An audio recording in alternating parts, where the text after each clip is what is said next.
Well, it's been nearly 2 years since someone or some country sabotaged the Nordstream pipeline. They said it was Russia at the time. And we now have some unbelievable new information as it relates to who's behind the Nord Stream pipeline, the legal proceedings in the Nord Stream pipeline. The only investigative journalist in the world, to my knowledge, who actually examined the soil samples from the Nord Stream pipeline is back. That's Jeffrey Brodsky. He is an investigative journalist who's been covering what happened at the Nord Stream pipeline, and he's here with a big update for us today. Jeffrey, great to have you back on the show. Welcome back to Redacted. Thank you for inviting me back on. A pleasure to be here. As you just said, I would say that the Nord Stream pipeline, it stands still to this day as the largest act of industrial sabotage in history, and it's certainly the most pressing geopolitical mystery of our time. And your viewers probably know that lately it's been making headline news once again. As you said at the beginning, this attack, this brazen attack, took place in September 2022. And when these leaks were first detected, and these are natural gas pipelines, we should say, that go from Russia to Europe, particularly they make landfall in Germany. So when the leaks were detected in these pipelines, a slew of analysts at think tanks and who were quoted in mainstream media claimed that Russia and Gazprom is the Russian state-owned energy company and the majority owner of the pipelines. They claimed that both Russia and its large company Gazprom would somehow benefit from the financially and legally from the sabotage. However, since the attack occurred approximately 2 years ago now, a lot of events have transpired, and specifically financial and legal data has come to light. And these dubious claims by think tank experts that were quoted in mainstream media are now completely debunked. And I'm basically going to share with the audience why this is so. And I should also say that close to none of these numerous so-called experts at think tanks and mainstream think tanks they have engaged in no self-correction. They have not reconciled their initial claims with these now available facts. And this should not probably come as a big shock to you, Clayton, or to your audience, because many of these think tanks are funded directly or indirectly by weapons manufacturers and other companies or organizations that profit from our endless wars. For my reporting, I personally contacted over a dozen of these experts, and none of them, except for really one, would really speak on the record to reconcile his or her previous dubious claims about how this sabotage would somehow benefit Russia or Gazprom. So before I explain what they said and the financial and legal data that's come to light, let me just remind your audience, what is Nord Stream? So these are two enormous natural gas pipelines, as we said. There's Nord Stream 1 and there's Nord Stream 2. They're valued at approximately $20 billion. And Gazprom, again, the Russian state-owned company, owns 51% of Nord Stream 1, alongside four Western European energy companies. So it's important to underline that these pipelines are not just Russian. They're also owned by Western European energy firms. They were enormous. Just to give you one brief example.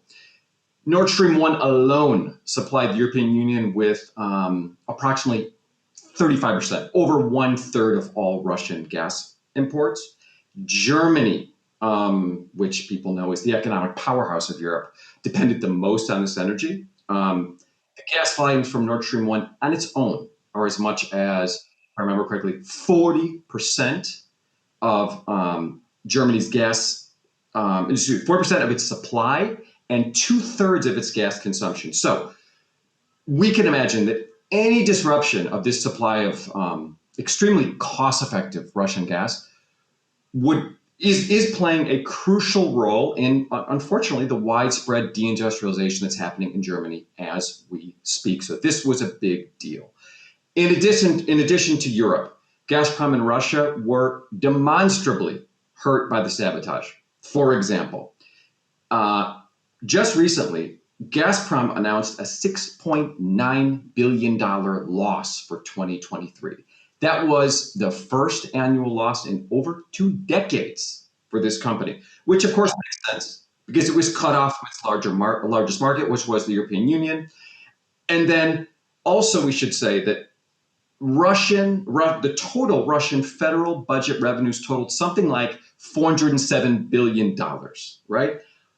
Gazprom was Russia's largest taxpayer. It contributed something like $80 billion to Russian public coffers in 2023. So, Clayton, we can say that this financial data, obliterates the claim that the sabotage would somehow benefit Russia or Gazprom. Yeah, it's been devastating. Yeah, it's been devastating for Russia. And for Gazprom, there's no doubt. Despite all of that, all of that I just enumerated to you and to your audience, these purported think tank experts argue that Russia somehow blew up its own infrastructure because it could then claim force majeure, which in their eyes would have supposedly, reduced the risk of compensation claims for non-delivered volumes, in the event that Gazprom were to be sued by its customers. But this is very important. Clayton, the exact opposite has happened. The exact opposite has happened. I will repeat that. Uniper, for example, which is a huge German energy firm and one of Gazprom's largest customers, they announced, and I believe this was in June, that a court had awarded it $13 billion in damages for the non-delivery of gas. Also, get this. The court ruled that Uniper has the right to terminate its contracts. So these contracts, which were going to be in force until for the next decade or so, until the mid-2030s. This court says that not only does Gazprom have to pay $13 billion, but Uniper, it's one of its major buyers, can terminate its contract. So, and all of this means, this court really means that Gazprom and, by proxy, Russia was held accountable and held liable for all of these indemnities. And they may have to pay these indemnities, even though there were already enormous holes in its pipeline. So the sabotage itself did not save Russia, did not save Gazprom. And in fact, the sabotage itself probably is going to, effectively constitute the death blow to Russian pipeline gas in Europe. And that is devastating for Russia. It's devastating for this company. So to sum up, this dubious argument claiming that Russia or Gazprom were somehow the beneficiaries of the Nord Stream sabotage, it's hugely deficient, and I would say now it's completely debunked. I agree with you. I don't think there's anyone in our audience that would disagree with you that somehow Russia benefited tremendously from this sabotage. It's been absolutely devastating for Gazprom, for Russia. And of course, we also see the effects throughout Europe, as you point out, in the deindustrialization of these countries now, who are having to go back to coal-powered plants and all of these things throughout Germany and so forth. The closure of many, many large-scale businesses throughout Europe, all part of a plan, while the United States sort of, be able to sit back and also have massive natural gas exports from the United States. That's very convenient for the United States under the Biden administration to also be able to increase our natural gas exports to Europe because now they don't have a natural gas pipeline coming from Russia. What else have you uncovered in this, Jeffrey? Well, I mean, that's the major finding, that, every day in mainstream media, we are read reports, and these reports include quotes and statements from, allegedly experts at think tanks. And they say things, they said many things 2 years ago, a year ago. And when I contacted them personally to say, would you like to, giving them a fair opportunity really to reconcile or rectify some of their false claims, or at least say, well, I meant that in this context, they just refuse to speak on the record about it. So, the big finding is that if you'd like to talk about it, we can, talk about, also your audience is probably extremely familiar with the big news story now, and why Nord Stream is back in the news nowadays is the Wall Street Journal story, which you probably know. The Wall Street Journal allegedly spoke to 4 Ukrainian officials that either directly participated in or had direct knowledge of the plan, the plot to blow up the pipelines.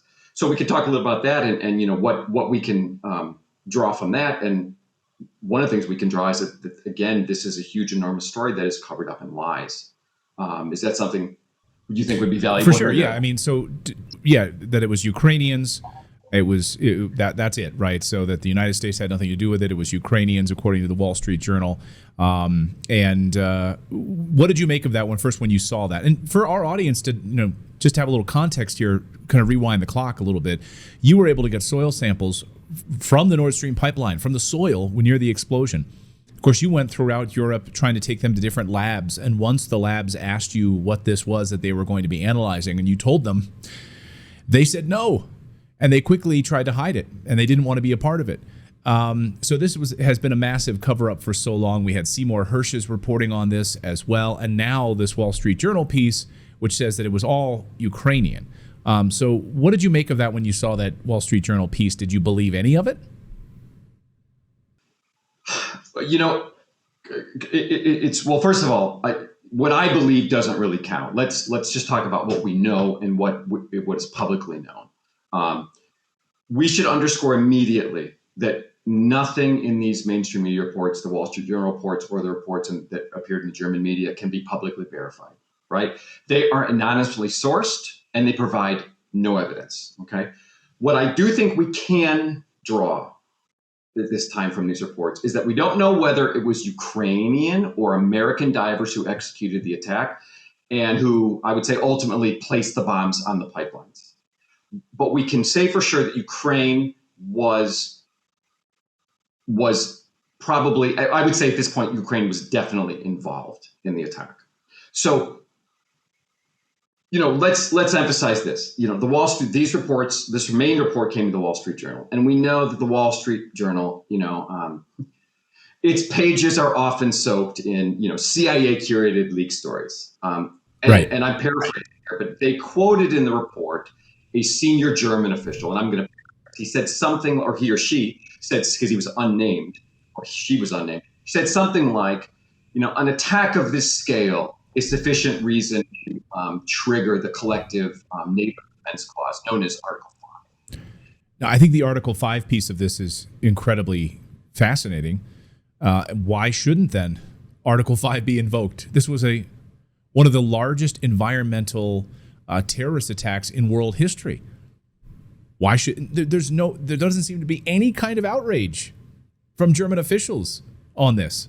No, we'll just keep sending you weapons. Instead, we'll reward you for it, and we'll send you weapons. Also, Jeffrey, do you think that these Ukrainians who are responsible are just patsies? They will just take the fall, they're scapegoats in a larger plan to kind of point the finger? Well, some of their behavior was incredibly suspicious. Let's remember that these supposedly a 6-person crew aboard a small boat called Andromeda were the ones that executed this attack and placed the bombs on the pipelines. And these were pro-Ukrainians and anti-Putin saboteurs. But, the behavior is suspicious. Why? It's as if they wanted to get caught. For example, they left DNA traces on their boat. They chose blast sites that were 80 meters deep when there were plenty of places along the pipeline that were less than half that depth, only 40 meters deep, for example. They were careless about how they used their phones. Their route was much longer and indirect than it needed to be. For example, their route took them to the Swedish coast, the Polish coast, and the German coast. The blast sites were 78 or 79. So, Clayton, this 6-person crew aboard Andromeda, maybe, like you said, they are mere patsies, and they actually never rigged the pipelines with bombs. Maybe their entire purpose was to provide plausible deniability for the crime's true perpetrator, which maybe is a much larger and more powerful state that seems, I would say, desperate to its dying hegemony. Well, when you have a large-scale international global cabal that's totally in the tank, doesn't seem that they're going to be prosecuting or eating one of their own, so to speak. But thank you for this, and I think the evidence now on the financial side really answers that part of the question for us on the Russian side. Did Russia want to do this? It would benefit them financially? No, it's had the exact opposite effect, and the cover-up continues. Yeah, well, we'll see if anyone ever gets prosecuted for this, Jeffrey. It would be fascinating. One of the largest terrorist attacks. Probably not going to. In the world. Yeah, they're not going to because these saboteurs are allegedly already in Ukraine, or or have fled to Ukraine. And Ukraine does not extradite its own citizens. So they're probably not going to even get them to testify. They won't be able to get statements. They can't get an extradition order. So this might be a dead end. So that's, I don't think that anyone's going to be held accountable. And I certainly don't think that Russia or Gazprom is going to be compensated for their losses. My guest has been Jeffrey Brodsky, investigative journalist. Jeffrey, where can people read more of your journalism on this subject? I have a Substack on Twitter, and I write for a lot of different outlets. Covert Action Magazine is one of them. My most recent piece was in Al Mayadeen. But they can find me on Twitter, and if they have any questions about my reporting, I'm more than happy to answer. Okay, perfect. Jeffrey, thank you so much for joining us. We appreciate it. Thanks for having me on, Clayton.